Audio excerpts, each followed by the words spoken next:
এই ভিডিওতে তোমরা যেটা দেখতে পাচ্ছ এর নাম এসিজি।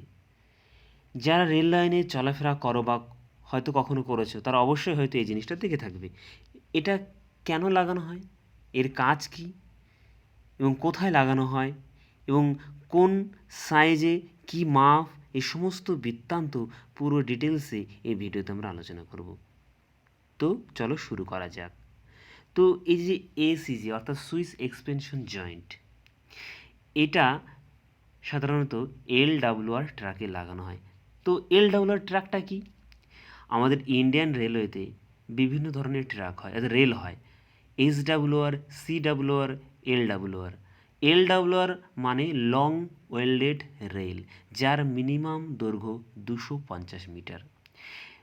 তো এলডব্লিউআর ট্র্যাকে লাগানো হয়, এটা বোঝা গেল। এবার এটা এলডব্লিউআর ট্র্যাকের একদম শেষ প্রান্তে লাগানো হয়, না হয় ব্রিজের আগে এবং পরে। বিভিন্ন রেলের যে ব্রিজগুলো দেখা যায়, তবে যখন ব্রিজে এটাকে লাগানো হবে আগে এবং পরে, তখন এটা খেয়াল রাখতে হবে বা ওটা মাথায় রেখেই রাখা হয় যে ব্রিজ থেকে মিনিমাম 30 মিটার দূরে একে লাগানো হয়।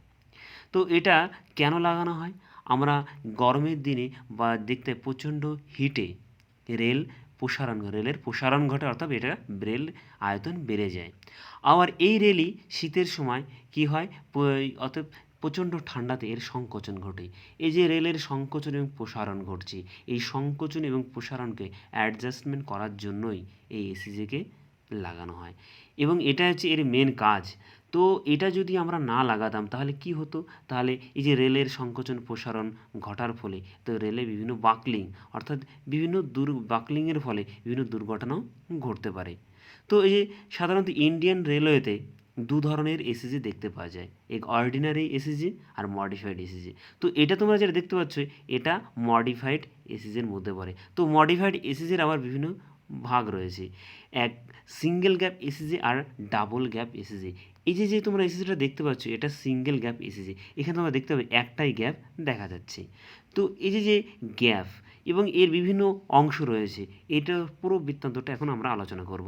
এই যে তোমরা ফটোতে দেখতে পাচ্ছ এই যে এই অংশটা, এই যে জোড়া লাগানো এই অংশটা, একে বলা হয়, এই জোড়া লাগানো এই অংশটাকে বলা হয় স্টক রেল। আর এই পাতলা সরু এই অংশটাকে বলা হয় টাং রেল। আর এই যে অংশটাকে বলা হয় চেক রেল। তো এর কি মাপ? তবে এর বিভিন্ন মাপ রয়েছে। এই যে আমরা যে স্টক রেলটার কথা বললাম, এই স্টক রেলের মাপ হলো 6180 mm। আর এই যে টাং রেল, তবে টাং রেলের দৈর্ঘ্যটা হলো অর্থাৎ 6780 mm। আর চেক রেলের দৈর্ঘ্য 2700 mm। তো এই যে এসিসি সেটে আমরা 5টা স্লিপার দেখতে পাই। সাধারণত অর্ডিনারি যে স্লিপার তার থেকে এই স্লিপারটা একটু মোটা এবং বড় হয়। হ্যাঁ, তো এই যে এসিজিতে আমরা দেখতে পেলাম, তো একে বলা হয় মডিফাইড এসিজি। তো এছাড়াও এই যে এসিজির সিঙ্গেল গ্যাপ, ডাবল গ্যাপ, এর গ্যাপটা কত হয়?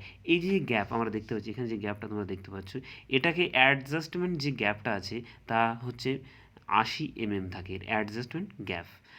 তো ডাবল গ্যাপ এসিজির ক্ষেত্রেও ঠিক এই 80 mm অ্যাডজাস্টমেন্ট গ্যাপ থাকে। তো এই যে এসিজি যে দেখতে পাচ্ছ এই এসিজের মেনটেন করে ইন্ডিয়ান রেলওয়ের অরেঞ্জ আর্মি তোমরা বলতে পারো, অর্থাৎ ট্র্যাকম্যানরা। তোমরা দেখতে পাবে এসিজের পাশে এরকম একটা বোর্ড লাগানো থাকে, অর্থাৎ আমি একটু আগে যেটা বললাম এলডব্লিউআর ট্র্যাক, অর্থাৎ লং ওয়েল্ডেড রেল, অর্থাৎ ওয়েল্ডেড রেল। এই রেলের এই যে এসিজের সমস্ত বৃত্তান্ত এখানে লেখা থাকবে, লোকেশন কত কিলোমিটার আছে এবং এর নম্বর কত নম্বর এই সেকশনে পড়ছে এই এসিজি নম্বর, এবং কোথায় এর বসানো হয়েছে, টেম্পারেচার, টিডি, সমস্ত বৃত্তান্ত এই বোর্ডে লেখা থাকে। এবং আমি একটু আগে যে বলছিলাম যে ডাবল ওয়েল্ডেড এসিজি, যেটা সরি অর্থাৎ মানে ডাবল গ্যাপ ডিজাইন যে সমস্ত এসিজি রয়েছে, একে আরেকটা নামেও বলা হয় যেটা হচ্ছে বিএমডাব্লিউ এসিজি। এটা একটু ডিজাইন একটু আলাদা। এখানে এর এই যে লাগানোর যে সেটের ডিজাইন, অর্থাৎ 3+9+3, অর্থাৎ এই প্রথমে 3টে মোটা স্লিপার দেখতে হবে, তারপর মিডল 9খানা অর্ডিনারি স্লিপার দেখা যাবে, তারপর আবার সেই 3টে মোটা স্লিপার। তো এখানে দেখতে পাচ্ছি এখানে একটা গ্যাপ আছে, আর ওইদিকে আরেকটা যে সেট লাগানো আছে ওইখানেও তোমরা গ্যাপ দেখতে পাবে। তো একে বলা হয় বিএমডাব্লিউ বলেও একে নামে জানা যায়। এটা ডাবল গ্যাপ এসিজি, এটাও একটা মডিফাইড এসিজি। তো ভিডিওটা দেখার জন্য অনেক ধন্যবাদ। ভালো লেগে থাকলে লাইক, শেয়ার অ্যান্ড সাবস্ক্রাইব করে দেবে। ধন্যবাদ।